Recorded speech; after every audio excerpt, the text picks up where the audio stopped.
Hey, it's me, Renee. I'm back. So today I'm gonna do my own twist on a common bookshare video. Give me a moment.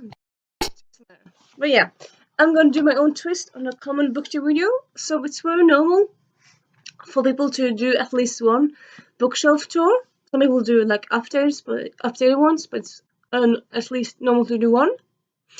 And I try sometimes to move my my camera so you can see different parts of my bookshelves.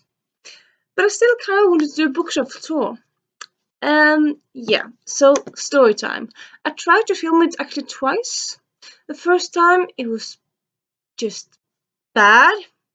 The second time it was bad, and when I tried to edit it and do I don't really edit. Like when I tried to when I tried to edit it to one long video, it was weird because when I filmed it, it looked fine, and then it looked fine enough. But then when I had it on my computer, the sound was there, but the picture was off. So I was like, yeah, this is stupid. This is stupid. And like, who says you have to do stuff exactly the way other people do it? Who says you can do it on your own style, on your own way? So what I've done, and what we'll be doing, I'll be putting up pictures, as you already seen, of my bookshelves, and then so you'll see them first in the beginning of the video, and then I'll talk about a few of the books from that bookshelf, because yeah, talking about all the books. I mean, I suppose it's kind of fun to fun. It's fine if you do a bookshelf tour. Not that any way of doing it is bad. Like it's fine if you do a bookshelf tour and you say like, this book is called that. This book is called that by that author, that author, that author. It's fine, but it's not really all that interesting because if you zoom in, you can't see the names of the titles. It's not like you need to be told what books are called. So I thought instead of like doing something like that, I said I'll just highlight some books as usual. Really, I often highlight books I feel in my videos, and as usual, I'll highlight books that aren't the norm. They aren't the obvious choices. And yeah, so this first, so yeah, that's a little intro. So this first shelf that I've shown you here, well, before, I might, maybe I might have pictures before and after, not completely sure, but yeah. It's the first shelf of, well, the first, how do you count? But like, I've decided it's the first one I'm going with, so it's the first shelf.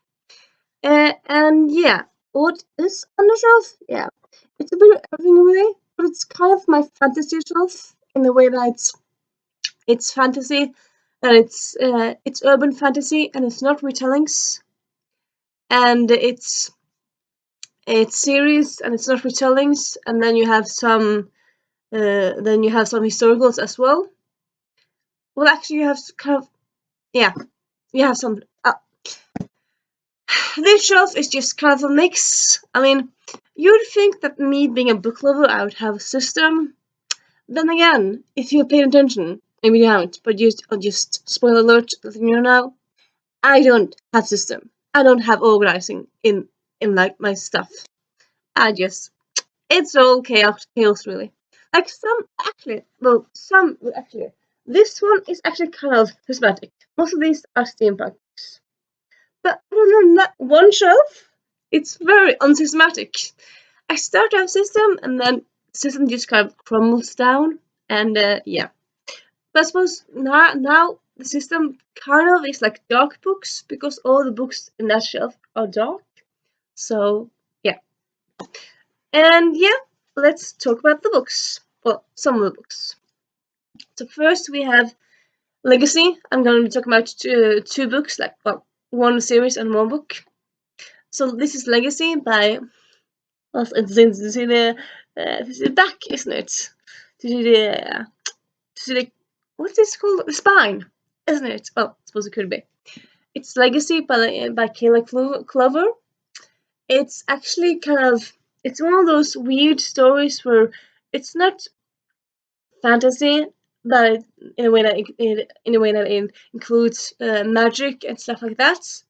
but it's not historical because it's not based. It's not like 1600 France or 10 BC China. It's like a fictional country, but it's kind of set in like in a similar past, it reads like a historical, but it's not. It's made up. So yeah, it's a very good book. Actually, I haven't read it for years, but to have it on hold, yeah, it's good. I own all books I don't like, obviously. Well, obviously, most people do it different ways, but if I don't like a book, I don't keep it. But yeah, I remember this being very good. There's royal court dramas and stuff, and I'm not actually sure if there's two books in the series or just the one. I think maybe it's a series. Let me see. Is there a second book? Yeah. Yeah. Oh, there's actually three books. I thought it was just one book. Have I read all the books? And why am I asking you, viewer? As you could tell me. But yeah, anyway, yeah, this is the first book in the series. I know I read this one. Obviously, well, not obviously, but it's from a red shelf, so yeah. I don't remember if I read the last book, but I think I read two of these anyway.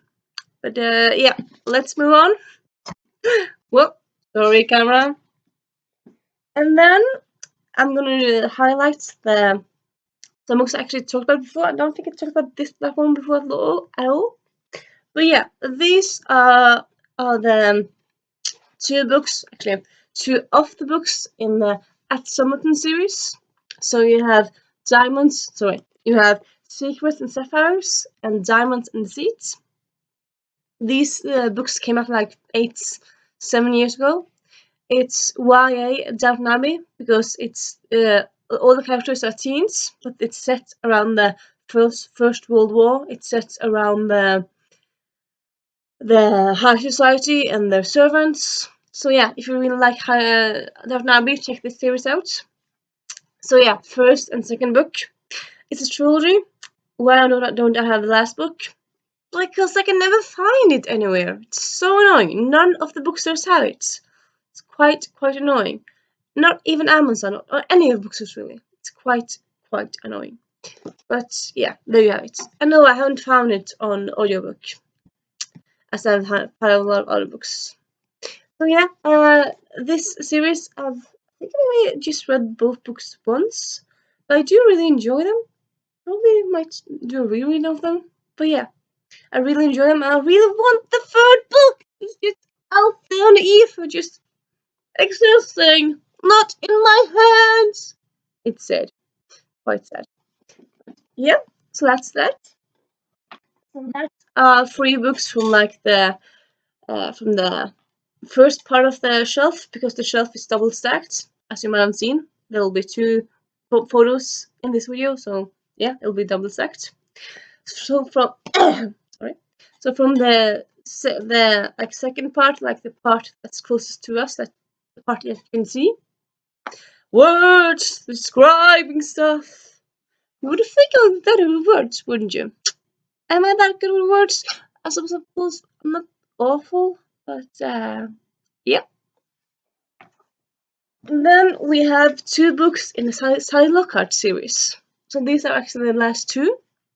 And I've actually seen some people say that, some people actually saw, yeah, this one is actually, first I thought it was like in the series, and I think mostly it's like a photo of us being in the series. It's like it's counted as in the series, but actually it's so close to it, and it says like featuring characters from the Sally Lockhart mysteries, but it's not the Sally Lockhart mysteries.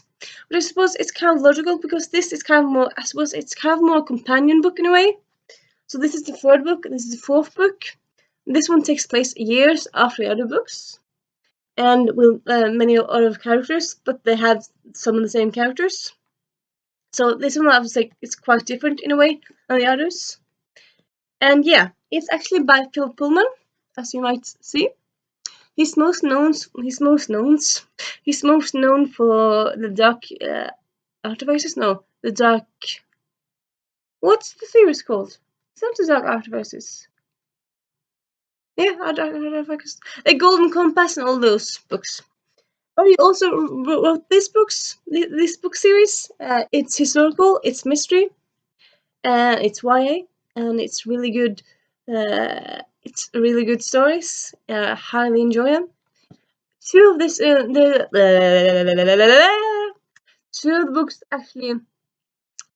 actually were made into movies with Philippa. Why am I saying Philippa? With Piper, no, with words, names, and people. Billy Piper. Why do I think her name was Pippa? Piper. Yeah, with Billy Piper from Doctor Who fame. So yeah, and yeah, they made it first two movies, but they didn't never made book 2 or 3 into a movie. And I suppose because book 4 takes place so long after, and book 3 takes place some years after the first one. They can still do it, but yeah, but I didn't make the move.